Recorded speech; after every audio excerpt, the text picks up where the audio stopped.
You're listening to Inner Guidance Channel. In the 33rd chapter of the book of Job, we are told that God speaks to man in two ways, but man does not perceive them. It is said, "In a dream, in a vision of the night, when deep sleep falls upon men, while they slumber on their beds, he opens the ears of men and seals their instructions." Tell that to a psychiatrist, and because he separates the dreamer from God, he will tell you that all dreams come from the individual dreamer and not from God. But I tell you, God's eternal name is I Am, and if I asked who is dreaming the dream, would the individual not say I am? And are we not told that that is God's name forever and ever? You cannot separate the dreamer from God, and all dreams proceed from him. Some are simple and need no interpretation, while others are revealed in a symbolic language and need an interpreter, as told us in the story of Joseph. His true identity is revealed when he looked into the faces of those who had had a dream and saw they were disturbed, for he said, "Do not interpretations belong to God? Tell me your dream."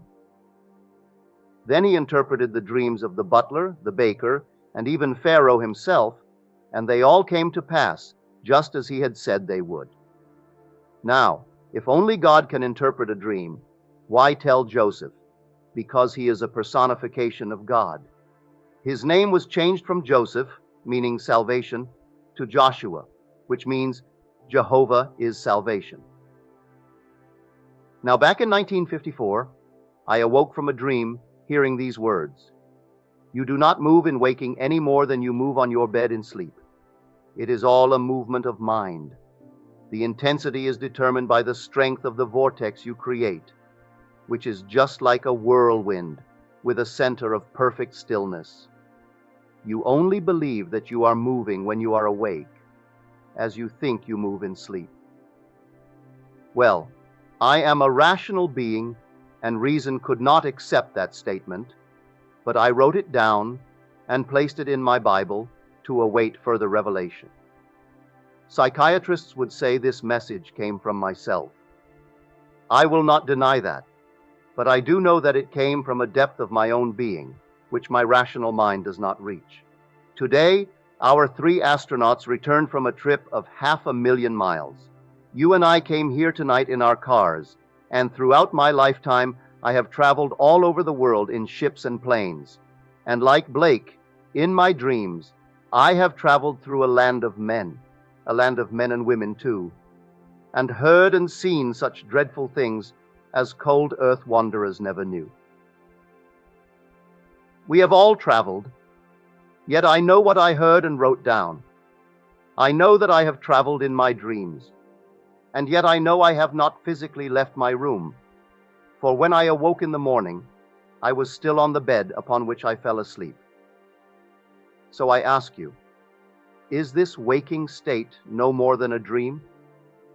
Is there a dreamer in the depths of my being who looks upon this world as a dream, just as I who, having gone to a little lower of the dream at night, awake to find I haven't left my bed at dawn? Paul tells us that we are born anew through the resurrection of Jesus Christ from the dead. I remember that night, for I felt myself waking from a deep, deep sleep, feeling a vibration which, although centered in my head, it seemed to be coming from without. Then I awoke within the sepulchre, the skull, in which I was buried, to come out to find all of the symbolism of the Christian mystery surrounding me. I saw the infant wrapped in swaddling clothes and the 3 witnesses to the event.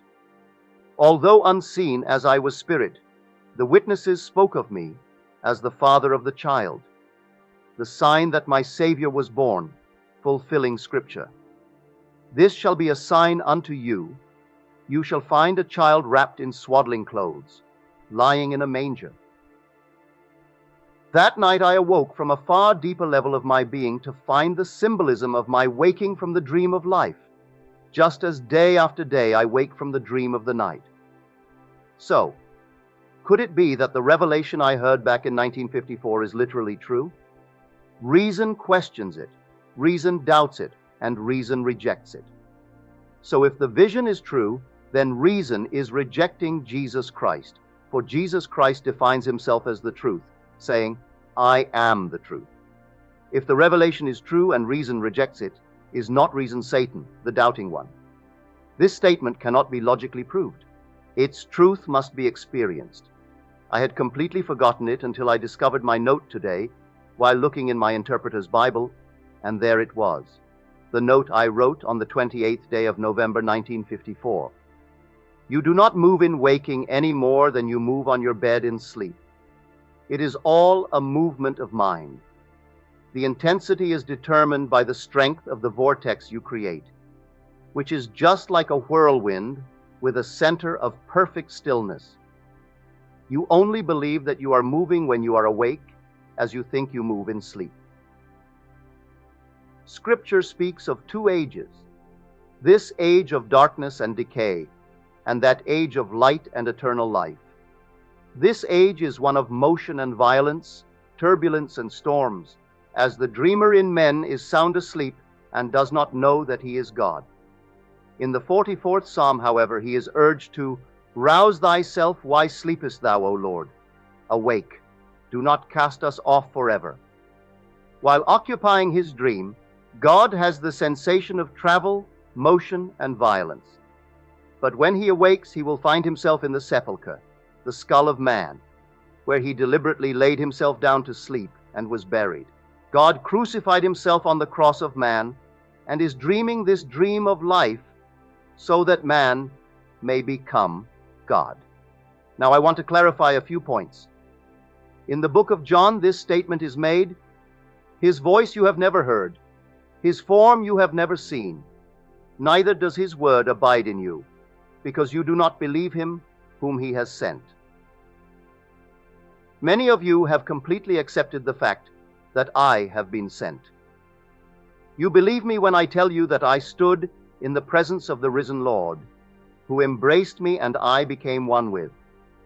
Having been incorporated into the body of love, Almighty God sent me to tell my experience. Having accepted my words, many of you have had a sexual experience with me in vision and have interpreted this to be a physical experience on this level. But it is not, as this is a shadow world. Your acceptance brought about this union, yet I, the speaker, am totally unaware of it. The true story of Christ which I have brought you has now been made alive in you. It will erupt in time, and your experience of Scripture will be identical to mine. The males who have completely accepted my words will not experience a sexual act, but an embrace. Wearing the body of the risen Lord, who is infinite love, and with whom I am now one, you will see my face. You will be asked to name the greatest thing in the world, and as though divinely inspired, you will quote the words of Paul saying, faith, hope, and love. These three, but the greatest of these is love. I will embrace you, and you will fuse with the one body of the risen Lord, and he who is united with the Lord becomes one spirit with him. All of these are symbols, telling you that, having believed him whom he sent, you will hear his voice and see his form, as his word is now abiding in you. It's a complete break with the past. As told us in the first words, the risen Lord spoke in the book of Mark. Repent and believe in the gospel. The gospel is the good news that man is not lost, that Scripture is not secular history, but divine history, which was plotted and planned before we came out from the Father and came into the world to enter our own creation and play all the parts. It is God who awakes in you. One man containing all fell into diversity, as told us in the 82nd Psalm. I say, you are God's sons of the Most High, all of you. Nevertheless, you shall die like men and fall as one man, O princes. I have quoted the Revised Standard Version in the marginal setup, which is the true translation of the Hebrew. It takes all the sons who fell to form God the Father. So we are gathered together one by one into that same body which fell into humanity. And from humanity, God extracts himself individually, because we are all so unique. No one can be duplicated or lost, because God is buried in all and God is redeeming himself. Today I watched the exciting touchdown of the astronauts who had traveled to the moon and back. Then I reread what I had written back in 1954. You do not move in waking any more than you do on your bed in sleep. Now reason could not accept that statement. I saw the astronauts return. We have a record of their journey of 500,000 miles, yet they did not move? Well, I must confess that I have traveled in my dreams, as I am sure you have. Yet we always wake on our bed in the morning, do we not? Could there be a dreamer far deeper than the one who is dreaming this seeming waking state? And when he awakes from the dream of life, would he not look upon it as you look upon the dream of the night? I know that when I awoke from within, I realized that I had been there for unnumbered centuries, dreaming violence, love, hate, concupiscence, and pain, dreaming everything to be real, just as I did in any dream. I awoke to discover that I had been in that skull for centuries, dreaming I was a man walking the earth, dying, being restored to life to die again. This I continued to do until that moment in time when I awoke in Golgotha, the sepulchre where I was buried in the beginning of time. That's my Calvary. I seem to move here. I get up and shave in the morning, bathe, eat, make an effort to earn $1 to pay the rent, and do all sorts of things. Yet it's all a dream with a purpose. God limited himself to the limit of contraction and opacity called man, and began to dream this world into being. Now, believing himself to be you can dream noble dreams or ignoble ones. I urge you to dream noble dreams, because when you know you are the dreamer, you can make all of your dreams come true. A dream is a very fluid state. Knowing what you want to dream, bring your inner circle of friends before your mind's eye and allow them to see you as you want to be seen. When you are self-persuaded, this is now a fact. Relax in the vision's gestation period. There is an interval of time between impregnation and birth. Having seen the expressions on their faces and heard the sound of their voices, break the spell and wait for that impregnation to take place in the world of dreams, while you live in the world of Caesar, awaiting its coming. I have told you that the story of Jesus Christ has unfolded itself within me. What I shared with you tonight is not recorded in Scripture, but in the very last verse of the 21st chapter of John, he makes this statement. Many other things Jesus did which are not recorded here. Were every one of them to be written, the world itself could not contain the books. There was no need to record the words which were revealed to me, so it does fit in with the very last verse of the epilogue of John, for John ends on the 20th verse, and the 21st is the epilogue. All of these things happened, and many more, but only these were recorded, that you may believe. Thank you for sharing your visions with me, as they are showing me that you have completely accepted the story as I have told it. I have shared with you the true story of Jesus Christ. Over the centuries, barnacles have gathered around the ship. Men, in the interest of their own doctrines, have added to the Scriptures. In spite of the warning not to add to or take from the words of the prophecies of the Bible, men have added to support their own traditions and conventions. When the original text was written, the one who had the vision simply recorded it. He did not understand it, but wrote it down as I did, knowing that a greater revelation would come. I could not understand what I heard in 1954, but in 1959 I knew its truth, for I awoke from a profound dream to discover that I was not on my bed, but in my skull and completely alone.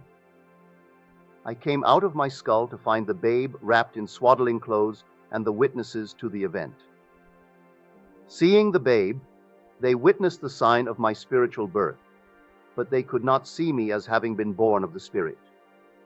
I am spirit, while they, not yet born of the Spirit, are flesh. I didn't bring forth a little baby. The child is but a sign that God is born. Having begotten himself, He brings forth that which he buried in humanity, for God is redeeming himself, as there is only God in the universe.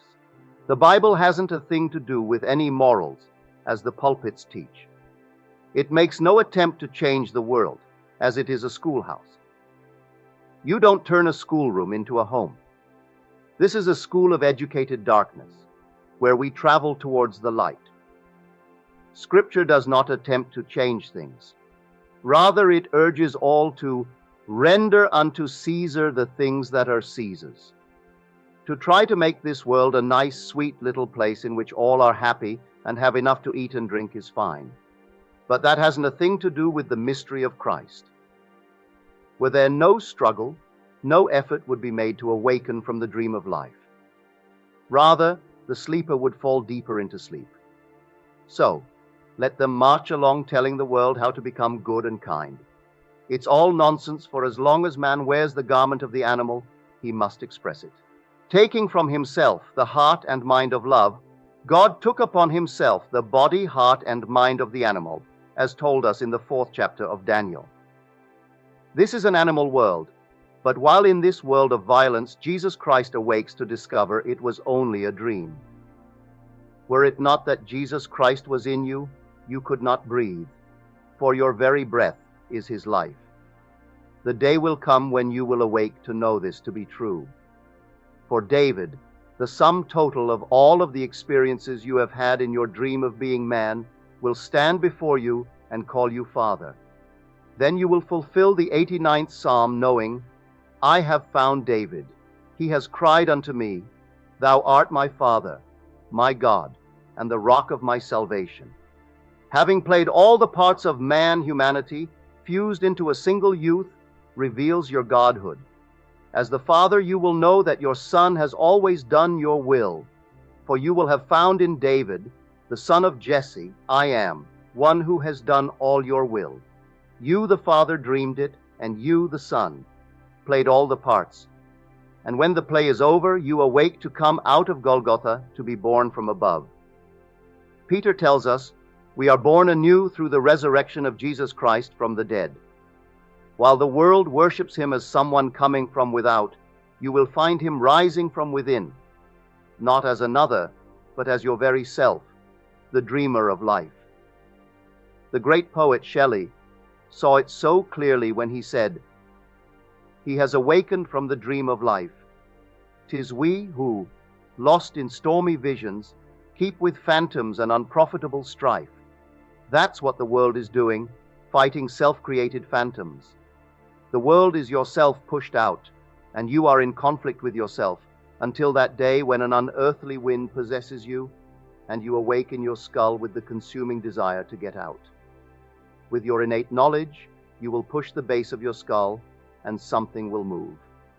Then you will come out just as a child comes out of the womb of a woman. But this time you are being born, not from below, but from above, from the skull of self. The word anothen is translated from above. When Pilate said, Do you not know that I have the power to crucify you, or the power to set you free? The risen Lord replied, You have no power over me unless it were given to you from above. Here is the same word anothen. The power to kill or make alive comes from within. Everything is taking place from within. Having fallen into a profound sleep, you are the Lord Jesus Christ, dreaming the dream of life. And because there is only one being, everyone will awaken as Jesus, for everything else will vanish and leave Jesus only. And no one can say that Jesus is Lord except by the Holy Wind. When that wind possesses you, you awake within yourself. Only then will you know you are the Lord Jesus Christ. Now let us go into the silence.